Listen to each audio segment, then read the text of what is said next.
Ipinayo ni Senate President Sherwin Gatchalian na napag-usapan nila ni Presiding Officer Cheese Escudero ang posibilidad na tapusin na muna ng depensa ang presentasyon nila sa Article 4 bago lumipat sa Article 1. Layon daw nitong pabilisin ang impeachment trial ni Vice President Sara Duterte.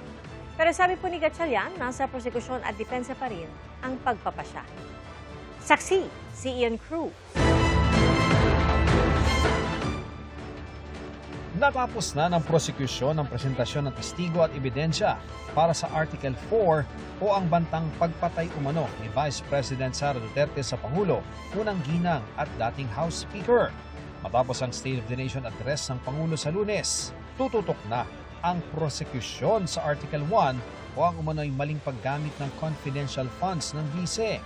Ang napagkasunduan ng magkabilang panig, tatapusin ng prosekusyon ang presentasyon nila sa 4 na articles of impeachment, saka babalikan isa-isa ng depensa para sa kanilang argumento, testigo at ebidensya.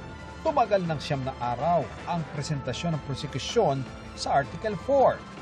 Kaya naman para mapabilis pa ang paggulong ng impeachment trial, napag-usapan daw ni Senate President Sherwin Gatchalian at Presiding Officer Cheese Escudero na baka pwedeng tapusin na rin muna ng depensa ang presentasyon nila sa Article 4 bago lumipat sa Article 1. Sa ganung paraan, makikita ng defense kung ano na yung mga napag-usapan ng prosecution, pwede nang tanggalin mga testigo nila, at masusundan din ng taong bayan, no? Instead na babalik tayo sa umpisa ulit. No? So, yun ang isang paraan na nakikita ko para bumilis at para maintindihan lalo ng taong bayan. Sabi ni Gatchalian, nasa pasya pa rin ito ng prosekusyon at depensa. Pinag-uusapan yan ngayon ng dalawang panig, and hopefully next week magka-agree sila. Kung magkaka-agree sila, ganun ang process na gagawin natin. Ipinasubbina na ng impeachment court ang dalawang tagalambang na testigo ng prosekusyon para sa Article 1. Kung magkasundo ang magkabilang panig na tapusin muna ang Article 4, ipagpapaliban muna ang kanilang pagsalang sa witness stand.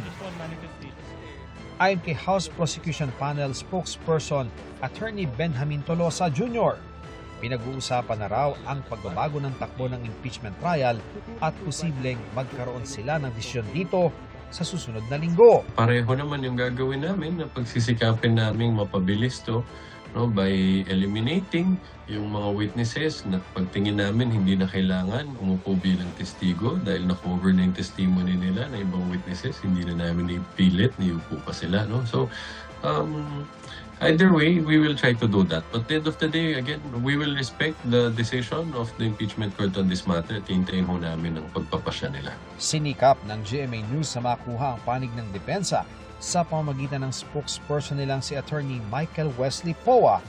Pero ayon sa kanya, hindi muna sila magkokomento sa ngayon. Ako si Ian Cruz, ang inyong saksi.